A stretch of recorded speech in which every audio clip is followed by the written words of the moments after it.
You found yourself on another episode of Locked On Bulls. On today's episode, we got to talk about the Chicago Bulls having some injury issues mounting. Also, got to talk about, now with these issues mounting, did AKME drop the ball, not adding or resetting at the deadline? Look at some buyout candidates, some possibilities the Bulls could go after, and of course, previewing this game versus Boston and how important is it really? All that and more in today's episode of Locked On Bulls. Let's go.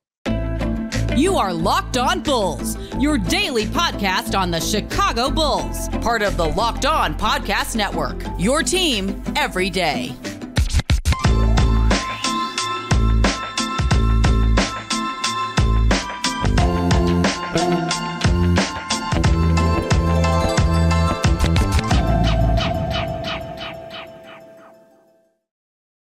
Thank you for tuning in to Locked On Bulls, member of the Locked On Podcast Network, where it's your team every day. I am Pat, the designer, back at it again. Appreciate you guys for tuning in and showing love. As always, please hit that like button. Please subscribe to the page if you're on the YouTube side and leave that 5-star review over on the podcast side. Today's episode is brought to you by FanDuel. Make every moment more. Right now, new customers get $150 in bonus bets with any winning $5 bet. That's $150 if your bet wins. Visit FanDuel.com/locked on to get started.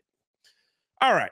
This is not good news to start things off, right? Somewhat of, I get a little bit later now, but still some breaking news here. Torrey Craig dealing with an injury that seems like it is going to sideline him for the next 2 to 4 weeks. Dealt with this injury, apparently got it while working out. Seems to be that same knee issue that he was kind of having a little bit before. And now it seems like just a re-aggravation of it. They're going to reevaluate things and see kind of what's going on there with Torrey Craig. It's a tough one, right? This is a tough loss for the Chicago Bulls. Torrey Craig, not a guy who is a huge stat guy, but you know exactly what he's going to bring. Only 6 points on the season, but 4 rebounds, 1 assist, true shooting percentage right now of 55%. And he's just a guy that does all of the things you need somebody to do, does all the dirty work, gets the job done. He's a guy that when he came back, you instantly felt his impact. And that's one of the things that you really wanted to see remain in this lineup as you continue to move forward. The fact that now you're losing him for another 2 to 4 weeks, and he's just being reevaluated at that 2 to 4 week mark. That's not him coming back, right? It's a reevaluation of that. I guess if it's the 2 part of the weeks, right, which it kind of a little bit in the middle last time when he was able to come back, you feel a little bit better about Torrey Craig getting back on the court maybe and giving you a little bit of production before you get to the play-in tournament. But if you're talking about the 4 in there, right, like you're kind of basically saying that Torrey Craig's pretty much done for the year. Yes, there'll be a couple of games left, but you would assume that those are the games where he's going to be ramping back up. Again, this is just a reevaluation as well. And that's going to be a loss for the Bulls, right? Defensively, what Torrey Craig brings, when you had to have that defensive versatile lineup out there, Torrey Craig was the perfect person for that. And it just feels like this is another blow to the gut of the Bulls. This is another problem that they're going to have to find a way to circumvent by playing what? Small ball. You guys know I've been calling for the death of small ball the entire time we've been watching this team because they just don't do it well enough. And there's too many teams in the league now that do actually have some size that are just going to go out there and kill you. And unfortunately, the Chicago Bulls have some of those teams on their schedule coming up, right? You look at another game versus the Boston Celtics coming up here. We're going to preview that in the final topic. You got the Pelicans as well. They've got some size there. You got to play the Cavs again. You got the Bucks, you got the Kings, right? You've got teams that have size on their team, and you've got to try and figure out how to circumvent that with that small ball lineup. It's something where things get even harder as well when you look at the fact that you're probably dealing with Patrick Williams missing some more time as well. We got an update on P. Will from Billy Donovan talking about still dealing with some discomfort in that foot. Yes, we had heard that the comfort level was kind of coming back, but that, it was all pre him actually running on it, actually trying to activate those muscles and get himself back going. The fact that Patrick Williams can't run yet is not a good sign as you're heading towards the end of the season. And again, speaks to kind of that lack of size that the Bulls are dealing with right now. you got to try and find Billy Donovan's got to try and do something that, let's be real, most of us believe he isn't very good at. He's got to try and find a way to make this roster just work. When you look at the guys that are left there, right, who you're going to throw out there at the floor, maybe you play some Dalen Terry there. I guess you could throw Julian Phillips in there for a couple of spot starts as well. But it just feels like you really don't have an option there. I love Adama Sinago. Listen, I would love to see him be able to come up and actually get out there and be able to move around and try and work some minutes out of this. I think that he is an absolute stud that you may have in the waiting. But Adama Sinago is not a 4. Make no mistake about it. And if you're going to play him at the 4, right, I mean, you're basically saying we're going to give up on offense. I don't even know if you could put him out there with a Drummond lineup. Maybe you could play Drum at the 4 a little bit.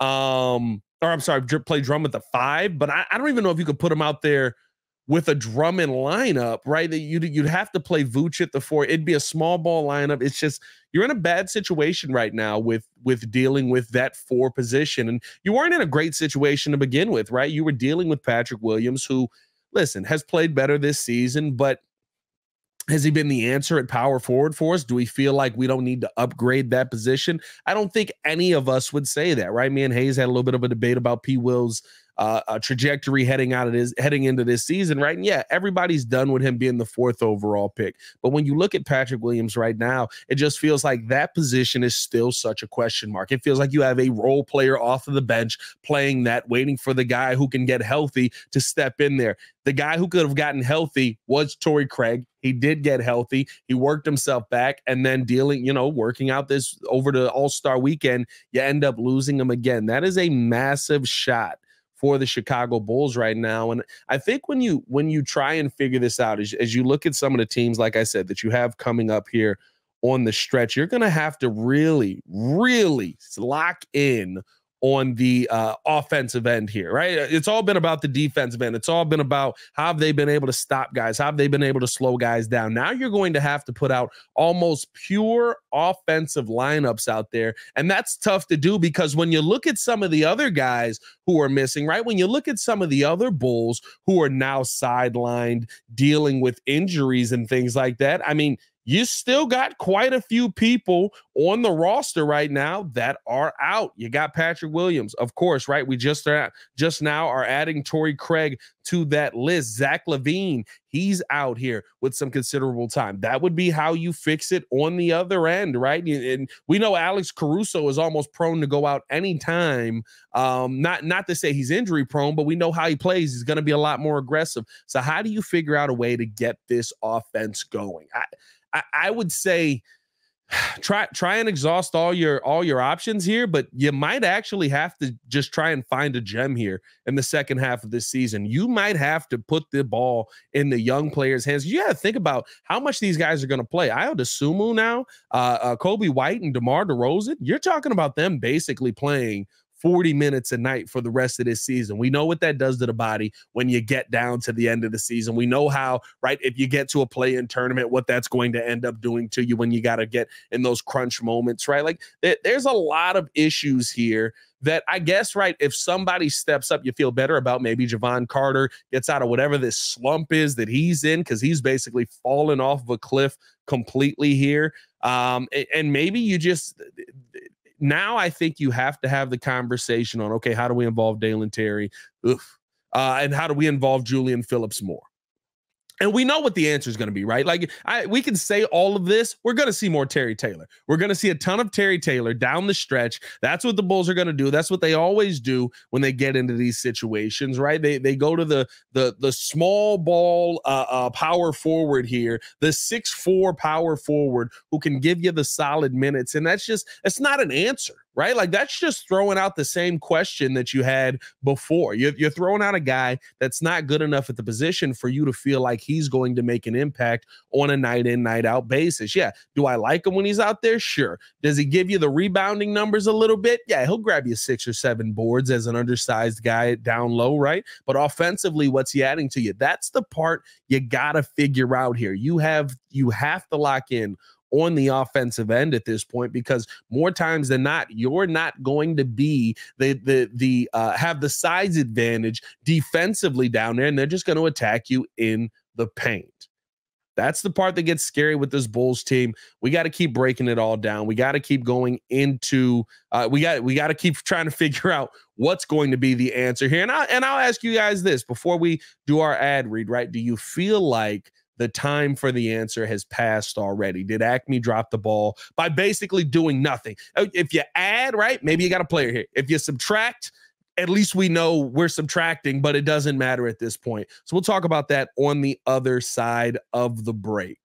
But first, I do have to tell you guys all about FanDuel, because right now you can get buckets with your first bet on FanDuel, America's #1 sportsbook, because right now new customers get a $150 back in bonus bets with any winning $5 bet. That's $150 if your bet wins. Bet on all your favorite NBA players and teams, quick bets, live same game parlays, exclusive props, and more. Just visit FanDuel.com/locked-on to shoot your shot. FanDuel, official sports partner of the NBA. Now, I've also got to tell you guys all about LinkedIn. Yes, that's the next ad read we're going to here. Got to tell you guys all about LinkedIn Jobs. Sorry, this ad read came in a little bit tiny here. Let's zoom that in so I can read the ad here. LinkedIn isn't just another job board. LinkedIn has a vast network of more than 1 billion professionals, which make it the best place to hire. It gives you access to professionals you can find anywhere else. LinkedIn does all that while making the process easy and intuitive. Hiring is easy when you have that many quality candidates. So easy, in fact, that 86% of small businesses get a qualified candidate within 24 hours. LinkedIn knows that small businesses are wearing so many hats and might not have time and resources to go out and just hire. 2.5 million small businesses, though, are using LinkedIn for hiring. Post your job at LinkedIn.com/LockedOnNBA. That's LinkedIn.com/LockedOnNBA to post your job for free. Terms and conditions do apply. Again, we gotta get Hayes to send me over the music, right? I don't have the You would think by now I would have it, but we never talk about it whenever he's not on an episode. We do appreciate you guys for tuning in to another episode of Locked On Bulls, though. If you can, hit that like button, subscribe to the page, and drop a C-Red in the comments below, or the C-Red emoji. That's always fun, man. Here's the question that I posed to you guys, right? When you look at where we're at right now, and I know there's going to be a lot of Bulls fans who, okay, listen, we knew we weren't going anywhere. We sucked anyway. We're 26-29. There's no answers on this team. You should have reset it. I hear all of that, right?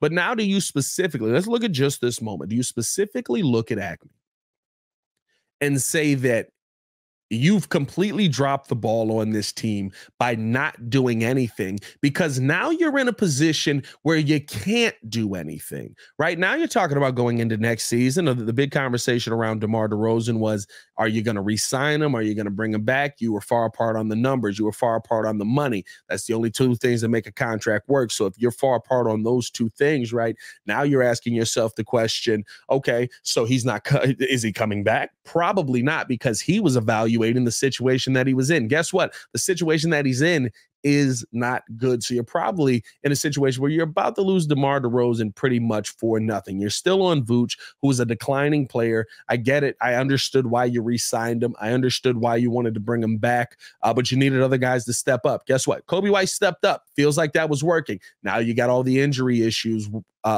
coming in now, right? You had pieces legitimately on this team. Alex Caruso could have netted you first-round draft capital. You had pieces on this team where if you add or subtract, you feel like things could go one way or the other. Now, it would have been very tough for the Chicago Bulls to go out there and add, because there's not a lot of teams that were looking to trade away players to add to this team, right? They were trying to take players from the Chicago Bulls. They were trying to get players out of Chicago. Alex Caruso could have netted you, right, the 2 first-round picks that apparently AKME was looking for, but they didn't want to shop.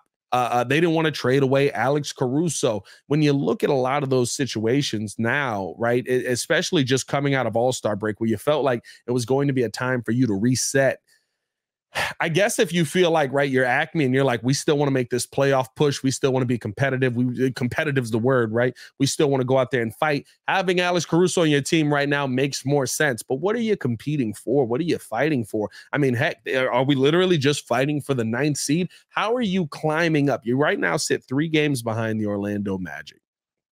And with 3 games behind the Orlando Magic, the Magic come out, their first game's against Cleveland, but their schedule a little bit simpler, right? As you start to look through it, they got a couple of games against Detroit. Let me look at the schedule here. Let me pull this up. I had it ready here to go. Right, you got the Pistons, you got the Hawks, you got the Nets, you got the Jazz, you got the Pistons, you got the Hornets, you got the Wizards. That's a heck of a stretch for the Magic here, where they're basically going to say, we're the better team than you. And if they win those games, that separation is going to be created. You're 9. I don't know what to tell you. You're probably not going to be able to catch them, and they actually might be able to climb in the standings. Now it just feels like you're looking up at teams ahead of you that you have to, and maybe if you finished towards the break better, you'd feel better about this. But finishing 26 and 29, 3 games under 500, you're trying to figure out, okay, how do we even climb to get to the next spot?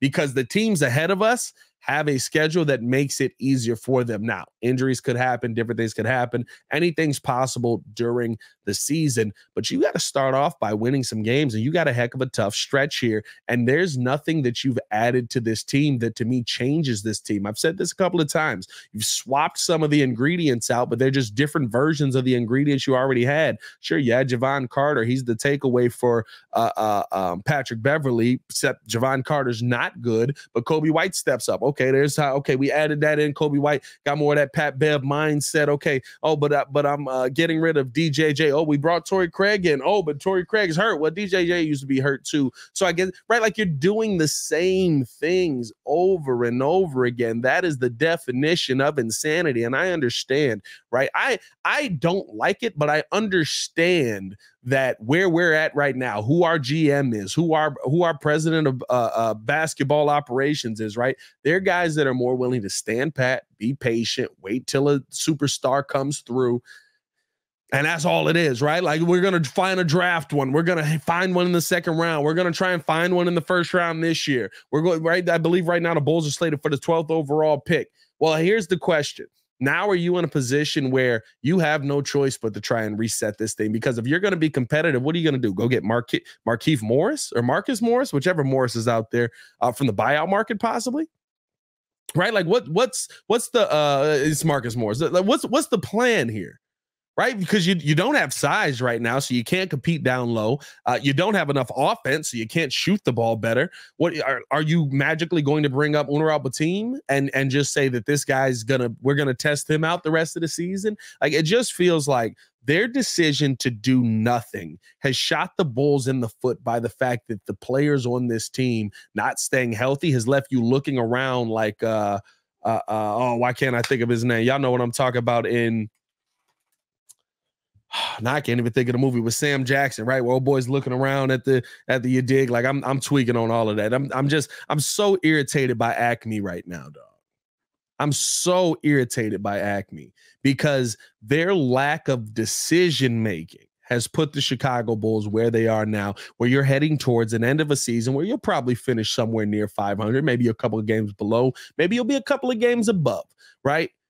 But no matter what you do, because of the 4-15 start, your team will look the same as it did 3 seasons ago, 2 seasons ago, last season, this season.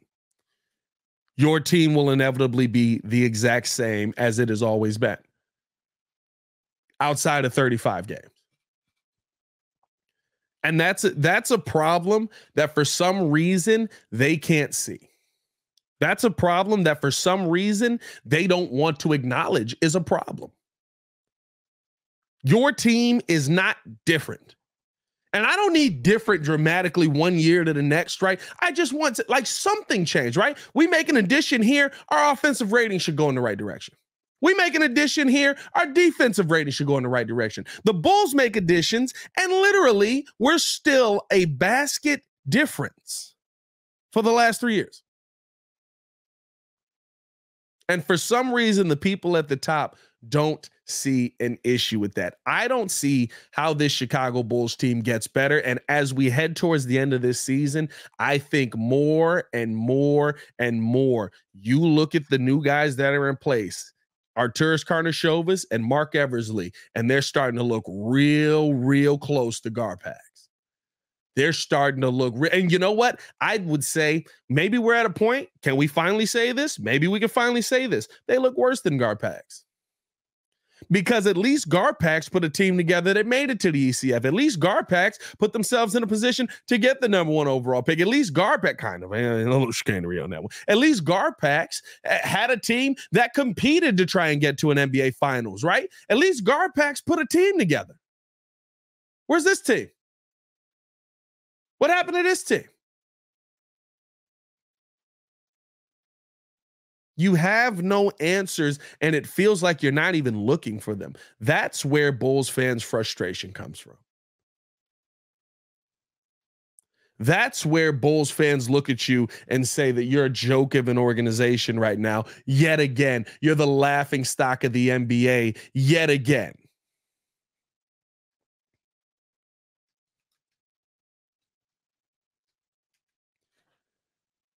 Because you're sitting here and we're now 3 years into this. And you want to know how funny this is? And I know I got to get to the next topic on this one. But how funny this is Joel, super producer Joel Holt over on the Windy City Breeze. Every now and then, right, we have to talk Bulls over on the Breeze because it's the daily show, it's the Chicago sports show. We have to talk everything. He literally has not watched a single Bulls game this year. A single Bulls game this year. He could talk about the team and you would swear he hasn't missed a game. He can talk about what's wrong with the team and you would swear he hasn't missed a game.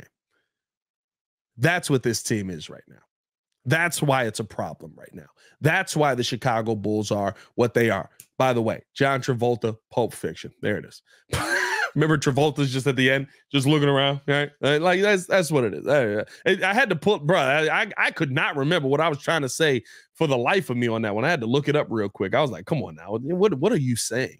Before we finish this thing out, though, we do want to talk about this Bulls versus Boston game coming up. This is an important game for the Chicago Bulls. You got a tough game and you got to hit the ground running. You better hope Jason Tatum and Jaylen Brown are tired from the piss poor effort that Jaylen Brown put together. Jaylen Brown's effort was so bad, it exhausted Jason Tatum. That's what you better hope happens here. But first, we do have to tell you guys all about eBay Motors. Passion, drive, and patience. What brings home the winning trophy is also what keeps your ride or die alive. eBay Motors has everything you need to maintain your vehicle and level it up to peak performance, from superchargers, roof racks, exhaust kits, LED headlights, and more. Whether you're into speed, power, or style, eBay Motors has got you covered. With over 122 million parts for your #1 ride or die, you'll always find exactly what you're looking for. And with eBay Guaranteed Fit, your part is guaranteed to fit your ride every time or your money back. Because with eBay Motors, you're burning rubber, not cash.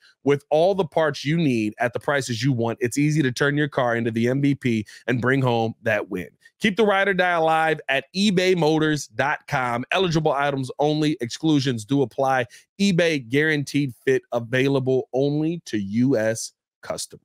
So as I was doing that ad read, I realized I had the date wrong on that last part for my notes there, with the Boston Celtics being a part of this conversation. That is tomorrow's conversation, ladies and gentlemen, that we will have when Hayes is back on the show. So I wanted to run through for today's episode you guys' mailbag comments that we weren't able to get through yesterday. We turned a couple of them into topics yesterday, but today I just want to rapid fire through some of these. First off, appreciate you guys for rocking with us on this. We probably will try to do this once a week here on Locked On for the foreseeable future, because we're going to have a lot of questions about this team. Michael Highness 9822 asks, what can the Bulls do this offseason to become a contender? Is it possible to build around Zach and Kobe?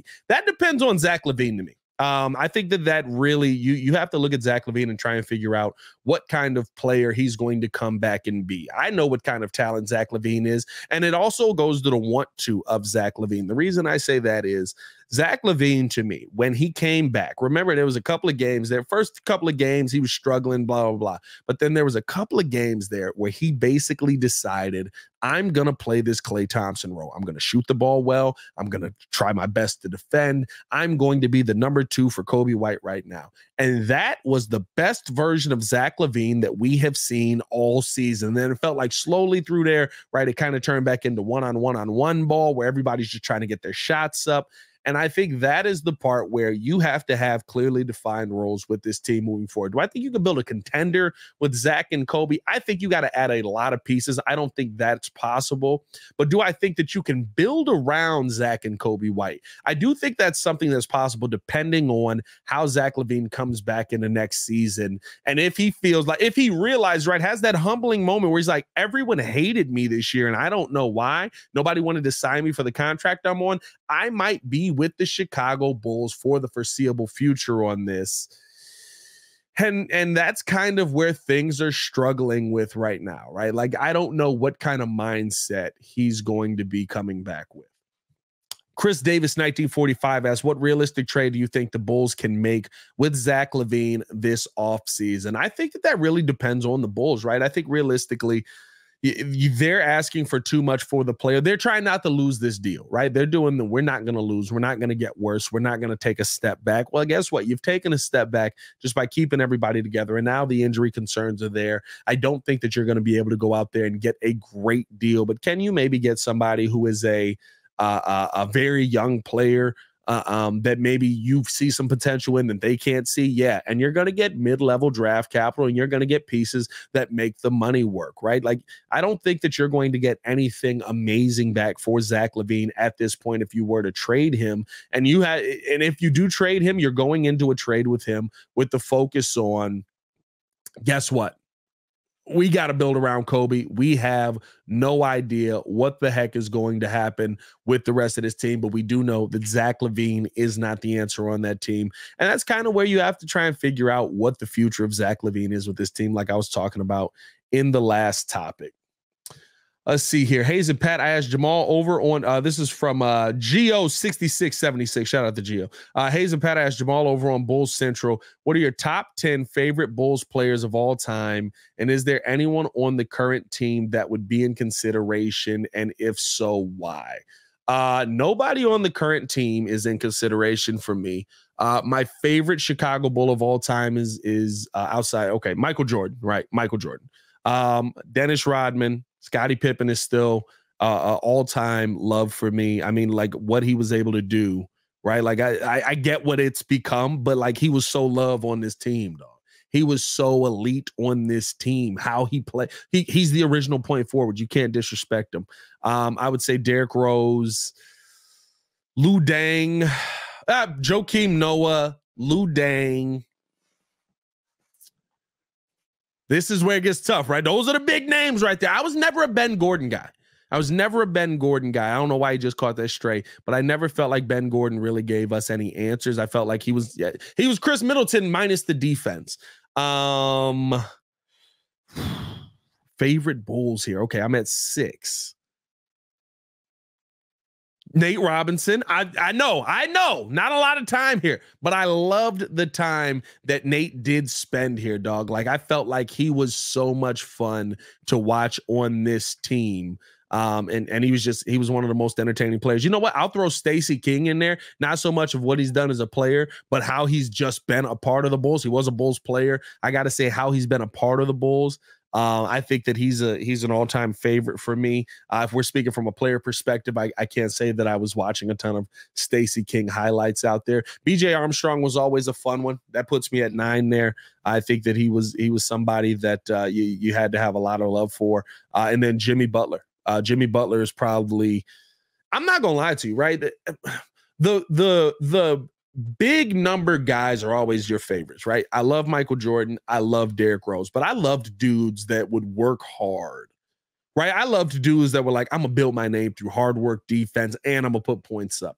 So I loved what Joakim Noah ended up becoming. I loved what Jimmy Butler ended up becoming. Dennis Rodman is probably my favorite Bull not named Michael Jordan, but both of them are in that category for me. I loved the effort, right? And I think that's what Chicago wants to see. And that's why this team feels a little bit better, because I can't say they're not putting in effort. I can't say they're not trying. Would anybody on this team be a part of that list? As you heard, no. Zach LaVine is not one of my favorite Bulls all time. Not to say I don't like Zach LaVine. I think that he's a good player, but I wouldn't say he's one of my favorite Bulls all time. And Kobe White definitely isn't. Let's see. Do we have any other good ones on here? I answered one like that already. Debo 22288 says, with Lonzo probably coming back next season, what do you think this team will stand in the East? Top 5 or still in the play-in range? The Lonzo that you're going to get back is not going to be the same Lonzo that you let go. And that's the part that sucks about this. That's the part that makes this so tough, right? Plus, he's going to hit the court after not playing for 2 years. What's that effect going to have on his body? How resilient is his body going to be? I'm not going to lie. If Lonzo Ball never dribbled the basketball again for the Chicago Bulls, I would not be upset by that. It has nothing to do with who the player is. It has nothing to do with my feelings about him with the team. I want Lonzo to have a good life. I want Lonzo to be able to run with his kids. I want Lonzo to be able to enjoy his life with his legs working just fine. Now, I know Lonzo's going to say basketball is my life. I'm going to get back on the court. I'm going to go out there and play. But the Lonzo Ball that you're getting back is not going to be the same Lonzo. Now, IQ-wise, maybe very similar. I don't think that you lose IQ. I think he's going to be smart. I think he can go out there and he can facilitate with the best of them. But is he going to still be quick enough to get the ball there? Is he still going to have that same step that we saw where he could get those long, those full court passes, right? Like, there's so many questions with Lonzo. I don't even bring him into the equation anymore when it comes to the future of the Bulls. And I think here's the thing. Maybe Lonzo does work his way back. How much do you trust him? How much? Maybe Lonzo has a good season. How much do you trust his future? How much do you trust the future of Lonzo Ball? If Lonzo comes back and he gives you a 8, 9, and 6 season, oh, I'm excited. I love it. I appreciate it. And I hand him his papers and I say, we appreciate you playing for our team. We appreciate you giving us this season. You have a nice life. Because I don't want to see the Chicago Bulls tie themselves to somebody who's, at this point, you have to say is injury prone.